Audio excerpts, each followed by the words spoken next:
All right, so tell me your names, guys. Matt and Jilani. Okay. Yeah, Ali.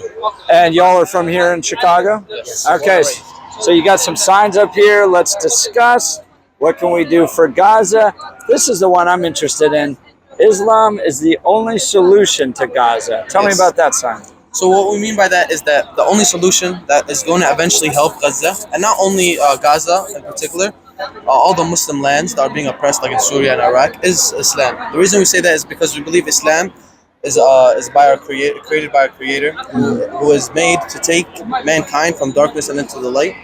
Right. So we believe the only way that the Muslims will see justice and the solution is from Islam itself and not seeking help from America, for example, or from these European West, because we already see that they have taken their stance, and we see how corrupt the system is. That they have already taken their stance, and they are the ones that are aiding this problem, and they are the ones fighting against the Muslims. So what we say is that we need Islam to be brought back. Right, and to be the ruling system, because that's the only way that the Muslims are going to see justice.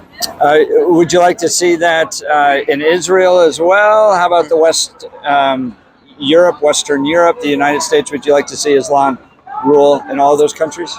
Yeah, of course. We would like to see Islam prevail over all of the world, because why? Because it's true justice to mankind, right? As it says, it's made to take mankind out from the darkness into the light, and we can see that when Islam was truly implemented, right, when it was actually implemented the correct way, we see that it brought justice to Muslims and non-Muslims in both ways. Like Christians and Jews were calling back for Islam to be implemented even after it got destroyed because of how just it was. So help me understand what that looks like. I know there's lots of different countries. You have Of course. Sunni, Shia countries as well. Give me an example of a country that's implementing Islam well. So currently we say that there is no country that is implementing the true Islam and how it's supposed to be implemented.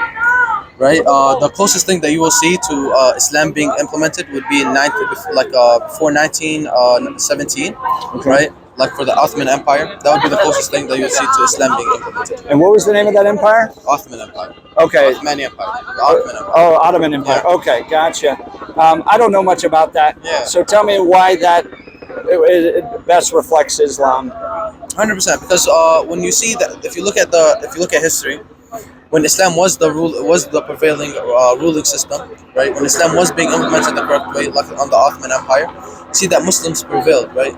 You see that justice was prevailing. You don't see oppression like you see today, right? You don't see Muslims being killed, or not even non-Muslims. You don't see all the corruption and all the wealth being taken from the Muslim lands, or wealth, or from these colonialists who come and they rob the countries from their wealth. You don't see that, right? You see that they were implementing true Islam. They were not oppressive.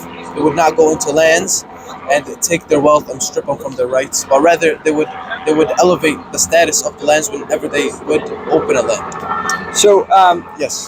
during that time, you mentioned that it was a good place for Christians, for Jews as well. Yes. You think that they could flourish, have freedom? 100%. So when we say it brings justice and justice to all of mankind, we mean non-Muslims too as well, because Islam gives them the rights. Islam gives the non-believers their rights, right? It allows them to freely practice their religion, for example, right? But as long as they're not affecting society, right? You see that they were never oppressed. Christians and Jews lived peacefully under Islamic ruling. Would this be different than like a very conservative viewpoint of Islam in Afghanistan, for instance, the Taliban? Of course, there's a lot of there's a lot of organizations and propaganda that was created to make Islam look bad, right? There's a lot of organizations that were made to make Islam look like bad, right? To make them look like, oh, this is oppressive. Even though these organizations are not implementing true Islam, right? Because again, our religion does not oppress any people, right? It clearly says in the Quran and in our teachings that there is no force in religion, right? And these organizations we say are not implementing true Islam. They don't represent it in the correct way. All right. So what should we do with Gaza? So currently, right now, when we say we want Islam to be implemented, we speak this on a realistic way. Now, someone might come say, "How is this realistic? How can we see this happening?" The way we say that this can happen is that we call for the Muslim countries, right, like Turkey, Egypt, to military intervention and to intervene what was happening in Gaza, the same way America does with the European countries and how they tell the European countries to go and intervene in Ukraine. We're calling for the Muslim armies to intervene what was happening in Gaza and all over the Muslim lands. So that's what we're calling for. We're calling for Would the that armies allow to- for a two-state solution? In what way? What do you So mean? would you allow Israel to continue to have its own country?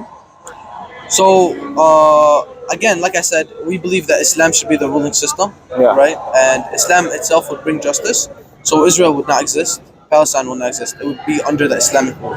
And can you have a democracy in an Islamic ruled country? Again, when you say Islam is the ruling system, Yeah. that means democracy is not the ruling system. As you can see, the reason we don't believe in democracy is because, as you can see, this has shed light to the corruption in the corrupted system that democracy is. Right? You see that when they speak of freedom of speech, and then you see all these protesters getting brutally arrested for freedom for speaking. Right? You see the corruption. You see the corruption in the system itself. You see how this democracy is the one that is funding the genocide. Now, would there, under an Islamic system, would there be, Western rights like abortion rights, LGBTQ rights, those types of things? Again, so in the Islamic system, there would the Muslims would have their own laws, and the disbelievers would also have their own laws. But at the same time, you have to understand that Islam does not look at individuals. When it looks at a society, it doesn't look at it as individuals. Rather, it looks at it as a society, right? They do what's best for the society. Right? Yeah. So if like drinking publicly is going to affect maybe people who are getting into car crashes, that's not allowed, right? So we look at it as a society, right? So that's what we're saying. All right, so probably no on those rights, right? Like In what way? gay marriage. No, we believe that is a sin, so it would not be allowed publicly. No.